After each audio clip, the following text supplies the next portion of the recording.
Alright guys, happy Homebrew Wednesday. I'm going to put 2 videos up. I've decided to break it out. One is my rant for fantasy football. The second is this right now. You're living it. The crowd goes wild. Had a few tonight, in case you're curious. So this video is going to be short and sweet. We're going to kind of bam, bam, bam, hit you guys real quick what's happening. One, just an FYI, it's been confirmed. I have HIV. I have HIV-P. And I got it from Lermo. That, broken out, is highly irrational visual preferences. So, check it out. This is my pale ale. I mean, you can kind of see, if you look at the top, the lighting in my room, I've gone over it 100 times. It's a movie room, lighting's not going to be great. You can kind of see through the beer, but you can't see all the way through the beer, and that bothers me. I want to be able to see through my beers.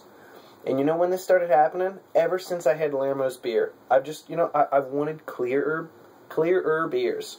Whew, you have enough beers, it's hard to say clearer beers. That's a tongue twister.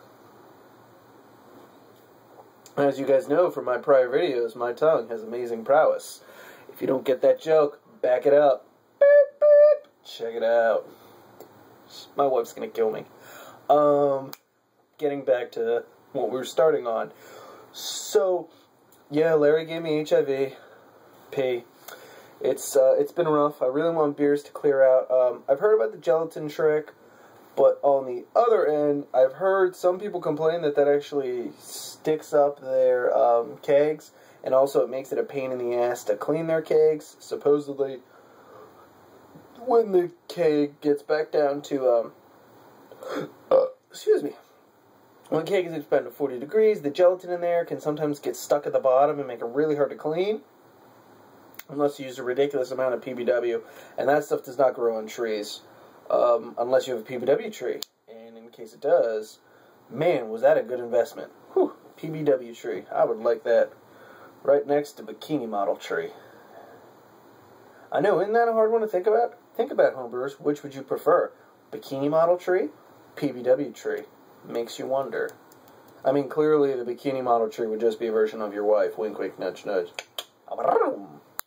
So, yeah, those are some random thoughts there. So what's happening with me? If you guys are friends with me on Facebook or know someone who's friends with me on Facebook, you would have seen that I posted up a little mason jar about this big that had about, well, if the jar was this big, it was about that big of yeast. I harvested some yeast off of a Irish Red that I made. Everyone was making hoppy Irish Reds, and it was kind of funny because I had already placed my order, and then a couple days later, I saw a bunch of people putting stuff on Facebook about Irish Reds. So now it looks like I'm a copycat, but I swear, I had plans for a while of it. So I did that today, harvested a ridiculous amount of yeast, so I'm doing my SJ Pour round 2. Austin Homebrew did not have the exact same ingredients that I had when I did the original one, so I haven't decided if I'm happy about that or mad about that. Part of me thinks it's just a great way to experiment. You know, I'll try something a little bit different. It's really close to the original recipe, but on the other hand, it's not really close. I'd say it's about 85% close, 85-90% close to the original recipe. The one thing I'm definitely going to change is the yeast. I'm going to use an Irish ale yeast. I taste tested that the red Irish that I made, a couple weeks ago when I transferred it over to secondary, and it's got a real smoothie, creamy, slightly yeasty taste, but in a really good way, kind of like an English, which makes sense, Irish English, real close.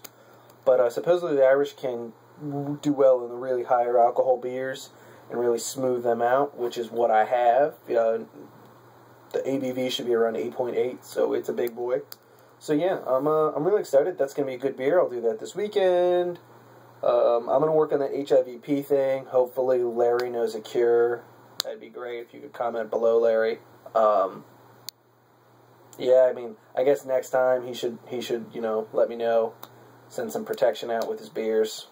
It's really ever since I had his beer that this happened. And last thing, summing up, what else is happening? I'm going to make the wife's cranberry beer in a little bit, but that's not going to be ready for a while. The idea for that is have it ready for Thanksgiving, because, cranberries and